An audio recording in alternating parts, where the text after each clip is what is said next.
You know, this time of year, fishing for cold water bass in cold weather requires preparation and intelligent decisions.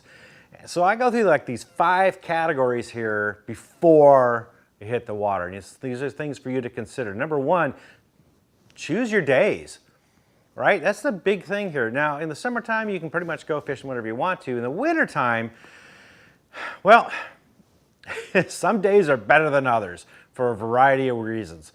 First of all, the weather is a big factor here. Generally speaking, sunny days are better for the bite. I have found. I have fished in all kinds of different types of weather, and I tend to catch more fish in sunny weather. It just warms up the water, it gives them a little more visibility, they're a little more active, I get more bites.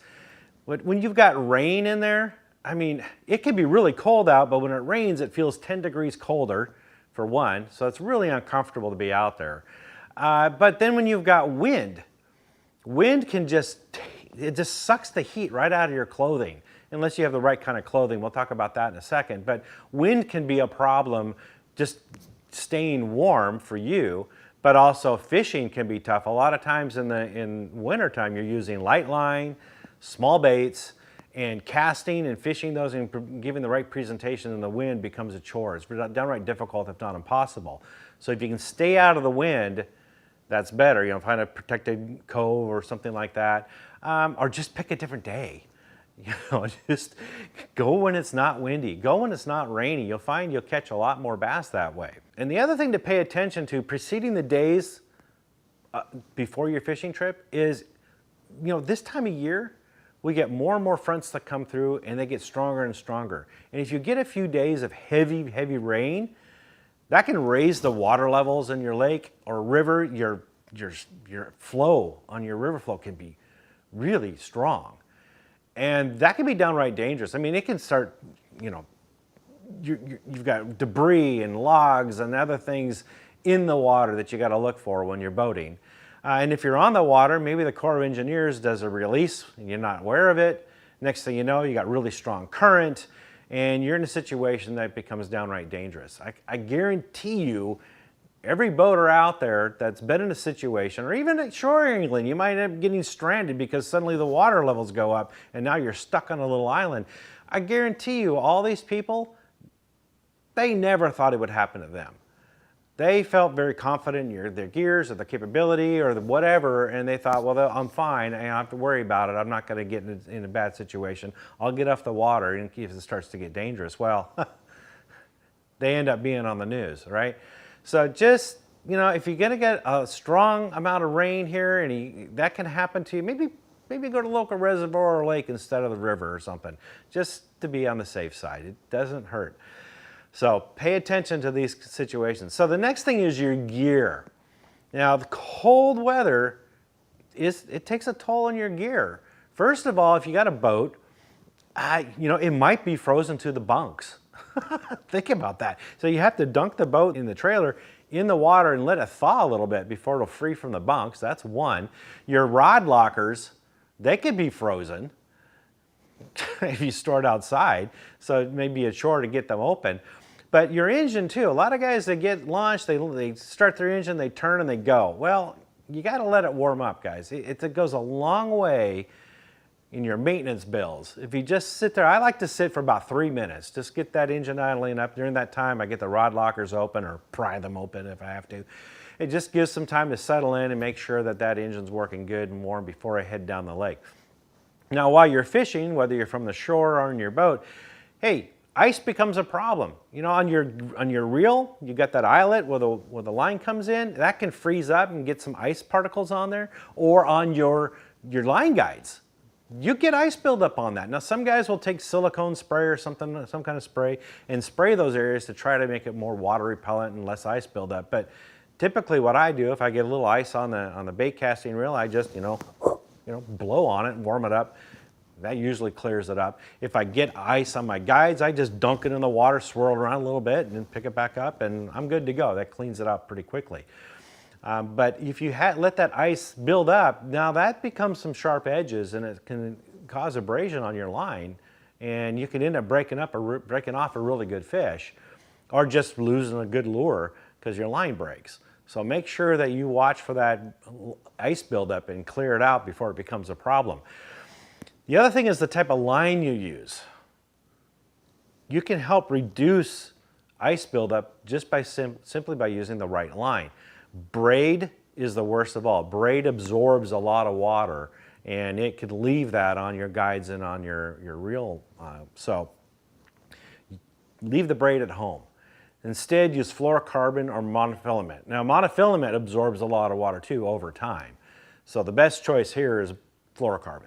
It's abrasion resistant, it's sensitive, it's strong, and it's also pretty clear in the water. And like I said earlier, you're using slow moving baits, small presentations, small baits, slow presentations. So lighter line is the key, and fluorocarbon is darn near invisible, so that works for this presentation. So I would use mostly fluorocarbon during the wintertime. Now the next one is choosing the right spots. Unlike during the warmer times of the year, during winter, the bass tend to congregate. And so you can cover a lot of water fishing a lot of just desolate areas that don't have any fish. So spend some more time map study to try to find key places. And they all kind of have the same characteristics. First of all, understand before I get into this, there are bass that are up shallow and they stay shallow year round. And there are certain weather conditions where it warms up for a brief period of time where you might get a lot of bass that are up shallow and you can catch them that way. But as a general rule, most of the bass population is out deeper. And when you find them, they're usually congregated on key areas that have like these three main characteristics. One of them is forage. There has to be food in the area for the bass to be there. They're not going to be in an area where there aren't any bait fish around. So take the time to figure out where the bait fish are. If you've got a boat and you have your sonar, look for those bait fish first, because the bass are going to be hanging around them nearby. The second one is depth. Like I said, they're going to be deeper. That is relative. Deeper can be 50 foot deep, it could be 10 foot deep. It depends on your lake. If your lake only gets 20 foot deep, then 15 feet deep is really deep. Conversely, if your lake gets to 100 foot deep, then 50 foot is pretty reasonable. The key thing here is I want you to understand that just because your lake gets to be 80 foot deep, for example, doesn't mean they're going to be at 80 foot deep. They're not going to go to the deepest spot in the lake per se, but they will be deeper than they typically are during the warmer months, and that's the key part of it. Now, sometimes the bass, they do belly up into the sand. I've seen it. I've used AquaView cameras. I've seen them like get into the bottom, that soft bottom, where like they're halfway buried. And they're just sitting there, and they won't budge. They're like, nope, I'm going to hang out here for now. I'm happy. I'm good. You know, I can't explain that behavior, but they don't all do that, and the ones that are feeding definitely aren't doing that. So I just want you to understand that. They're not going to all be stuck on the bottom, but they'll be near the bottom or near deep structure. And that's the other piece of it, is they have to be near some kind of piece of structure, usually vertical.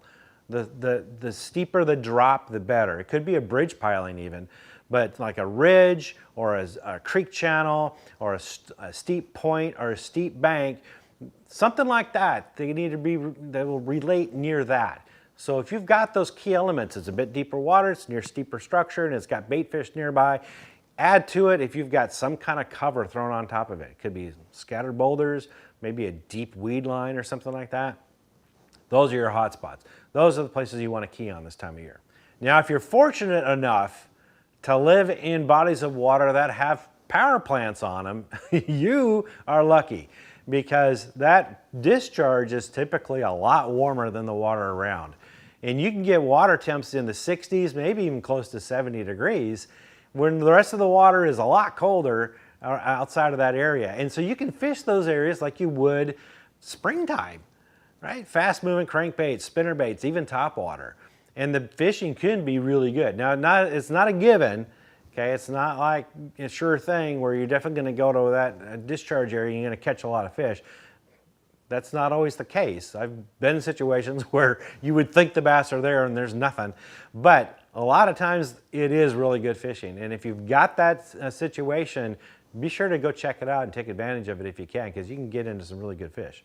By and large, one of the key things during the winter time is you have to adjust your retrieve. Typically, you need to fish slower. Now, some guys will say the bass are lethargic and they're not willing to chase down baits that far. That's not true. I've caught bass on fast-moving baits, spinner baits, crankbaits, even really deep in the dead of winter, in temperatures that are in the 40s or lower. I mean, upper 30s, and they'll track down and hit it. It's the bass, you know, it's not like they're immobilized or can't move fast. They can. The difference here is that the bait fish are moving slower. A lot of times when that water temp gets in the lower 40s and below, bait fish are in preservation mode. They need to conserve energy to survive. So they are moving slower. And it's not just the bait fish, it's other forages like crawdads and sculpin. You know, they move a lot slower this time of year. Sometimes the crawdads don't even move at all. Some people think they hibernate, they don't. But they're not very active. And so your presentation needs to match the forage. Otherwise it looks unnatural for the most part.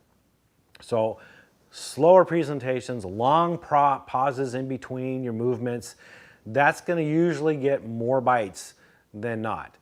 So slow down your retrieves. Clothing becomes a big deal here in the wintertime. You have to dress appropriately for the weather, starting with thermal underwear. You can get them in different thicknesses, right? You can light, medium, and heavyweight thermal underwear, so adjust accordingly to the temperatures outside. But I start with that. I've always done that in the wintertime, and that always helps keep me comfortable and dry. The next thing is, you wear what you want underneath it depending on your outerwear. You can wear sweatshirts, you can wear sweatpants, and things like insulated jeans. I've worn those. Those are great.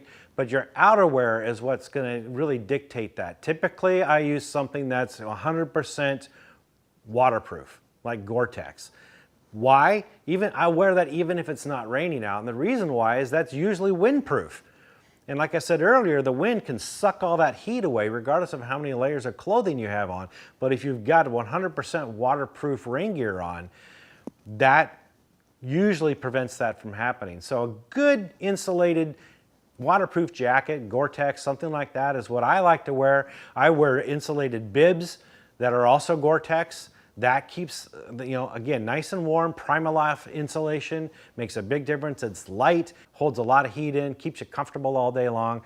Those are the key things as far as keeping your torso and your legs warm. But what about your feet, hands, and head? Well, let's start with the feet. I wear insulated boots.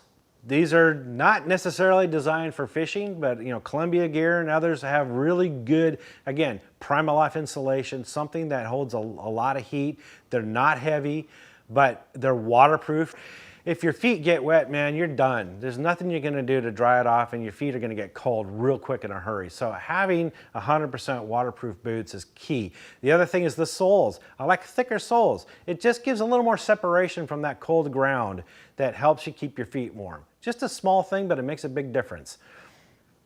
I also wear Merino wool socks.